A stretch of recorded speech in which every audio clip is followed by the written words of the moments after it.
Hello friends. तो SSC CGL mains के केवल 2 दिन बचे हैं। तो वो दिन जो आपको 0 से 72,000 की सैलरी तक लेके जाने वाला है, जो अनएम्प्लॉयड से एम्प्लॉयड की कैटेगरी में लेके जाने वाला है, जो अभी जहाँ रिस्पेक्ट नहीं है वहाँ बहुत अच्छी रिस्पेक्ट के एरिया में आपको एग्जाम में खराब चला गया तो क्या। तो इन सब के बारे में हम आज की वीडियो में बात करने वाले हैं। मेरा खुद का पहले अटेम्प्ट में सिलेक्शन हुआ है। आई कैन फील एवरीथिंग जो आप फील कर रहे हो, जिस टाइप का डर आपको लग रहा है, हर एक क्वेश्चन जो आपके दिमाग में अभी उठ रहा है, सारे क्वेश्चन मेरे दिमाग में भी उठे थे भाई। तो आज का वीडियो आपको डेफिनेटली आपको कुछ ना कुछ सिखाने वाला है। मुझे लगता है कि अगर आप थिंकिंग को और अप्रोच को अच्छा करके जाते हो एग्जाम में, तो आपके अल्टीमेटली 20 नंबर बढ़ना कोई बड़ी बात नहीं है, बढ़ सकते हैं। वीडियो पूरा सुने। अगर वीडियो अच्छा लगे तो आप वीडियो को लाइक करके बता सकते हैं, कमेंट करके बता सकते हैं। और अगर आप सीखना चाहते हैं, अगर आप सच में मेंस एग्जाम देने वाले हैं और आप एक ऐसे बंदे को सुन रहे हैं जिसने खुद ने पहले अटेम्प्ट में सिलेक्शन लिया, आई हैव फेल्ट एवरीथिंग, जो आप फील 2 दिन क्या पढ़ना है। देखो, पढ़ना का मतलब आपको कुछ ऐसा नहीं पढ़ना कि मुझे एक मैं पूरी वोकेब रिवाइज करने बैठा हूँ, पूरी एक मैथ्स रिवाइज करने बैठा हूँ या जियोग्राफी रिवाइज करने बैठा हूँ। नो मीन्स अभी कोई इसका चीज का कोई मतलब नहीं है। आपने जो कुछ पढ़ लिया वो आपको सिलेक्शन दिला देगा, दिलाना होगा। अगर आपकी अप्रोच अच्छी रही तो सिलेक्शन दिला देगा, अगर नहीं होगा तो कोई भी अलग चीज है। बट आपको अभी पढ़ने की ओर तो ऐसा सोचना ही नहीं है, कोई टारगेट बनाना ही नहीं है कि मैं एक दिन में पूरी मैथ्स रिवाइज कर दूंगा, क्योंकि 2 दिन बचे। 2 दिन बस क्या करना है, केवल रिलैक्स करना है।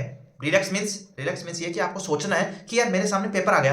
आपको माइंड में प्लान्स बनाने हैं अपनी एग्जाम को लेके, क्योंकि जीता वही है जो प्री प्लान होके गया है। और प्री प्लान होने का मतलब ये नहीं कि आप किताबें पढ़ के ही जा रहे हो। आपकी एग्जाम करने का तरीका, आपको एक थिंकिंग का तरीका, आप जो एग्जाम में जो अप्लाई करना चाहते हैं, अगर आप उस चीज को यहां सोच के नहीं गए तो आपका सिलेक्शन मुझे नहीं लगता हो पाएगा। क्योंकि यहाँ हो सकता है आप 320 ला रहे हो, 340 ला रहे हो, नो मैटर, वहां जाके वो 300 या 280 बनते टाइम नहीं लगेगा। छोटी सी गलतियां, जो छोटी छोटी गलतियां हैं, वो आपको 300 से 280 पर भी ला सकती है। सो एक बात जरूर मानना, अभी 2 दिन आपको जस्ट मेक प्लान्स प्लान्स बनाओ कि यार मेरे पास 2 दिन है, मुझे अब क्या करना है। मतलब लाइक सोचो कि मान लो मैंने मैथ्स अटेम्प्ट करना शुरू किया, मुझे शुरू के 3 क्वेश्चन आए, बाद के 5 क्वेश्चन नहीं आए तो, पहले 5 क्वेश्चन ही नहीं आए तो, अगर मैथ्स में मुझे 30 में से 25 क्वेश्चन ही आए या 20 क्वेश्चन ही आए तो, इन सब क्वेश्चंस को अपने ऊपर क्रिएट करो कि अगर सच में मेरे साथ ऐसा हुआ तो मैं क्या करूंगा। या पेपर हार्ड आ गया तो, इजी आ गया तो, हर एक सेक्टर में सोच के अभी प्लान बना लो कि अगर मेरे पास, अगर रीजनिंग में मेरे 30 में से 25 सही होते हैं तो मैं मैथ्स को किस तरीके से करूंगा, या मुझे पेपर कितने गो में करना है। एक होता है ना कि मैं पहले राउंड में सारे करना चाहूंगा, या 2 राउंड में करूंगा, या 3 राउंड में करूंगा। और जो प्लानिंग यहाँ बनाओ वही की वही आपके एग्जाम में आपको अप्लाई करनी है। अब यहाँ आप क्या कर रहे हो, यहाँ कर रहे हो कि मैं 1 गो में सारे क्वेश्चन कर रहा हूँ या मैं 2 गो में कर रहा हूँ। बट वहां मैंने डिसाइड कर लिया कि मैं तो, मतलब डिसाइड कुछ किया ही नहीं, मतलब एग्जाम देने शुरू किया, क्वेश्चंस कर रहा हूँ, क्वेश्चंस कर रहा हूँ, 5 क्वेश्चन में अटक गया, 5 क्वेश्चन करने लग गया 2 मिनट हो गए, 3 मिनट हो गए, 4 मिनट हो गए। फिर हो गया प्रेशर क्रिएट अपने ऊपर, यार 5 मिनट मैंने क्वेश्चन को दे दिए, अब तो मेरा क्या होगा, डिमोरलाइज हो गया, कॉन्फिडेंस लूज हो गया, अब खत्म, खेल खत्म। अरे भाई नहीं हुआ खत्म, बट हमारी फीलिंग्स एग्जाम में वही होगी कि अब मेरा खेल खत्म, मेरा सिलेक्शन दूर जाता हुआ दिखेगा मुझे। तो वहां आपको बूस्ट अप करना है अपने आप को, क्योंकि अगर आप ये प्लान करके जाओगे तो आपको ये चीज फेस नहीं करनी पड़ेगी। आपको पता रहेगा मुझे 1 गो में करना है, मुझे जो जो पहले आ रहे हैं शॉर्ट शॉर्ट जो मैं तुरंत तुरंत जवाब दे रहा हूँ वो मुझे करना है। उसके बाद मुझे आना है सेकंड राउंड में, उस सेकंड राउंड में मुझे सारे क्वेश्चन जो मैंने छोड़े थे या जिनको मुझे लगा अच्छे क्वेश्चन है, जिनमें 2 मिनट या 1 मिनट लग सकता है, उन क्वेश्चन को बाद में देख रहा हूँ।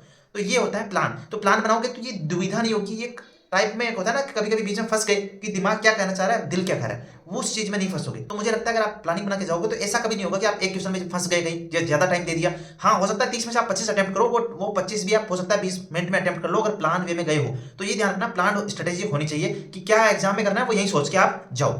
अब देखो, मान लो फिर भी कहीं फंस गए, प्लान करके गए बट एग्जाम में दिमाग काम नहीं किया, फंस गए, किसी क्वेश्चन में 5 मिनट हो गए, वहीं से सोच रहा है कि 5 मिनट हैं, अभी भी 55 मिनट्स बचे हैं, जो बाकी पेपर को करने के लिए इनफ है। आपको पता होना चाहिए कि भाई ऐसा कुछ नहीं है कि 5 मिनट अगर आपने खराब कर दिए, 10 मिनट खराब कर दिए 2 क्वेश्चंस में तो आपका सिलेक्शन रुक गया, ऐसा कुछ नहीं होना है। बट अपने थिंकिंग को अगर आप स्ट्रॉन्ग करके गए कि फिर भी मेरे पास इतना टाइम है कि मैं कर सकता हूँ, यहाँ सोच के गए, अगर वहां आप अल्टीमेटली वहां पहली बार फेस ऑफ करोगे तो डेफिनेटली डर लगेगा और सिलेक्शन दूर जाता दिखेगा। बट अगर यहाँ सोच के जाओगे तो वहां ये चीज बहुत कोप अप करेगी आपको। यहाँ हर एक पहलू को सोच के जाओ कि किस तरह एग्जाम खेल सकता है मेरे साथ, ठीक है।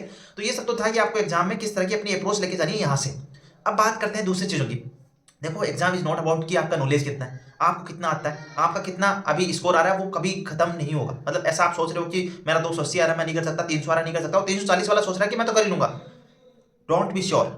आपको जब तक एक एक मिनट खत्म ना आ जाए एग्जाम का, एक एक आखिरी मिनट तक आपकी ये होनी चाहिए, मुझे बेस्ट आउटपुट निकालना अपना, मुझे ज्यादा स्कोर नहीं करना है। हो सकता है एग्जाम हार्ड आ जाए, 300 कट ऑफ चली जाए, 280 चली जाए कट ऑफ, तो मुझे ज्यादा स्कोर नहीं करना है, मुझे अपना बेस्ट आउटपुट निकाल के देना है। एक बाज की नजरें होनी चाहिए, आंखें फाड़ के बैठो किस पे यूं, कहीं ऐसा ना हो कि तिरछा की जगह व्यास कर दो, व्यास की जगह तिरछा कर दो, या परसेंटेज उल्टा पूछा था, अनुपात उल्टा पूछा था, उल्टा कर दिया। भाई ये गलतियों की गुंजाइश नहीं होनी चाहिए। रोगे, घर आके बहुत रोगे कि यार मैं इस क्वेश्चन को ऐसे गलत कर सकता हूँ। भाई ये चीज बता रहा हूँ, मैं खुद इस चीज से गुजरा हूँ।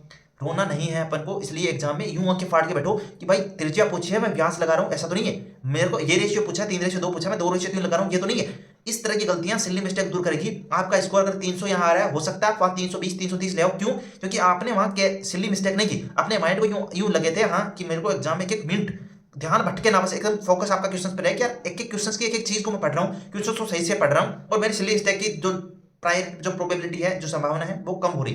तो ये ध्यान रखना कि क्वेश्चंस को बहुत अच्छे से पढ़ना, पेपर को बहुत अच्छे से अटेम्प्ट करना है। आखिरी मिनट तक आपका दिमाग में ये नहीं आना चाहिए कि मेरा सिलेक्शन नहीं हो सकता। आखिरी मिनट तक आपके दिमाग में ये रहना चाहिए सिलेक्शन होना नहीं होना बात की बात है, इस क्वेश्चंस के या इस जो पेपर है उसका एक एक मिनट का मैं अच्छे से यूज करूं, जितने नंबर निकाल सकता हूं, जितने खींच सकता हूं, जितनी मेरी भूख है नंबर लाने की, भूख रखना नंबर लाने की कि एक एक मिनट को यूज करके मैं सिलेक्शन की ओर जाना है मुझे। और उसके लिए मुझे एक आखिरी दम तक लड़ना है, चाहे मेरे कितने भी गलत हो गए हो, कितने भी सही हो गए हो, मेरा पेपर कितना भी खराब क्यों ना जा रहा हो, बट एग्जाम के आखिरी मिनट तक मैं लड़ूंगा और एक एक क्वेश्चन को चुन चुन के ढूंढूंगा। यार यहाँ से 2 नंबर मिल सकता है, यहाँ से 3 नंबर मिल सकते हैं, अच्छा ये क्वेश्चन में 2 ऑप्शन में दिक्कत हो रही है, यहाँ ये लगा दूंगा तो हो सकता है मेरे को नंबर मिल जाए। एक ऐसी बात जैसी नजर रखनी है वो। देखो अब तीसरी बात, आपका एटीट्यूड कितना और किस लेवल का है वो डिपेंड करता है आपके नंबर कितने बढ़ने वाले हैं।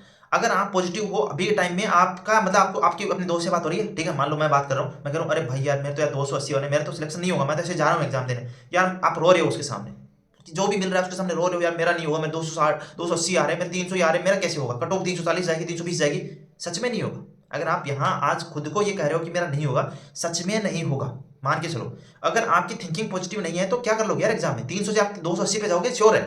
बट अगर आप पॉजिटिव हो कि 300 अच्छा कोई नहीं, ये मोक्ष में आ रहे हैं ना 300, तो एग्जाम में मैं इस तरह का एग्जाम दूंगा, मतलब मैं अपना बेस्ट निकाल सकूंगा। देखो होता है ना कभी कभी आपका मॉक टेस्ट में स्कोर कभी कभी तो बेस्ट आया होगा, कभी भी हो सकता है 300 वाले का 330 आया हो, कभी हो सकता है 320 आया हो, 320 वाले का हो सकता है 340 आया हो। तो अगर आपने एक मॉक में वो स्कोर ले आए तो क्या एग्जाम में नहीं ला सकते?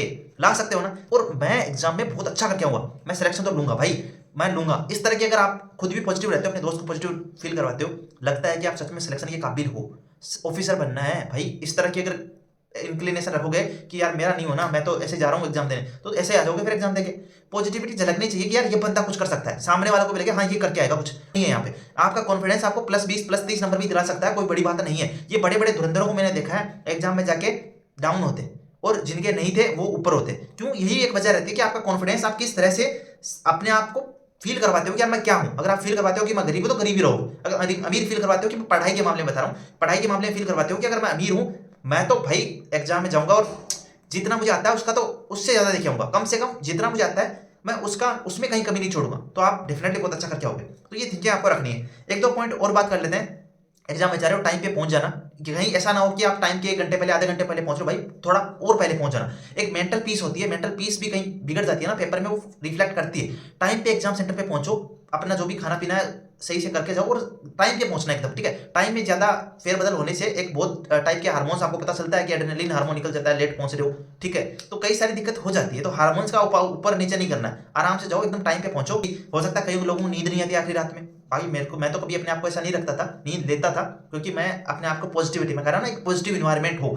अगर आप पॉजिटिव हो तो आपको नींद नहीं आना या एंग्जाइटी या कुछ नहीं होता। पॉजिटिव अगर आप हो अपनी थिंकिंग में, अपने आप को इतना पॉजिटिव रखा है कि मैं तो सिलेक्शन के लिए जा रहा हूँ, मैं फाइट करने नहीं जा रहा, मैं सिलेक्शन के लिए ही जा रहा हूँ। हाँ डर तो रहता है भाई, एग्जाम से पहले डर ही नहीं है तो आपने पढ़ाई क्या की, आपकी मेहनत कहाँ है, ठीक है। तो डर तो रहना चाहिए, बट एंग्जाइटी नहीं बनाना है उस डर को, ठीक है। मुझे ऑलराउंड परफॉर्म करना है, ऐसा नहीं सोचना है कि मुझे मैथ्स में 30 से 30 आएंगे तभी सिलेक्शन होगा, या रीजनिंग में 30 से 30 आएंगे तभी सिलेक्शन होगा। ऐसा लोग कई होंगे जिनका जो सेक्शन 1 है वो खराब चला गया, बट सेक्शन 2 में वो 135 इंग्लिश में से वो ले आए 125 और जीके में ले आए 50+, तो हो जाएगा ना उनका सिलेक्शन। जिन लोगों ने सही से मेहनत की है वो लोग बहुत अच्छे से जाओ, पूरी तरीके से तैयार होकर जाओ, माइंड में डेवलपमेंट, थिंकिंग, पॉजिटिविटी, अप्रोच सब कुछ अच्छा करके जाओ। एग्जाम इस बार क्रैक होना चाहिए भाई, है ना, ठीक है। अपनी मेहनत को कारगर करके आना, अपने आप को कॉन्फिडेंट रखना, पॉजिटिव रखना, अपने आप को इतना कॉन्फिडेंट रखना कि एग्जाम में क्रैक करके आऊंगा। एग्जाम से पहले तक अगर ऐसी थिंकिंग रख ली तो आपको एग्जाम क्रैक करने से कोई नहीं रोक सकता। जो भी आपके डाउट हो आप कमेंट सेक्शन में पूछ सकते हो, और ज्यादा वीडियोस अब मत देखना, ये वीडियो देख लिया ठीक है। So be happy, be positive and all the best. Exam करके आओ अच्छे से, और फिर एग्जाम करके आके बताना कैसा स्कोर रहता है आपका। सो बाय बाय फ्रेंड्स। अगर वीडियो अच्छा लगा तो वीडियो को लाइक कर देना, अपने दोस्तों के साथ शेयर कर देना जिनका मेंस एग्जाम है, और चैनल को सब्सक्राइब कर लेना। Bye bye friends.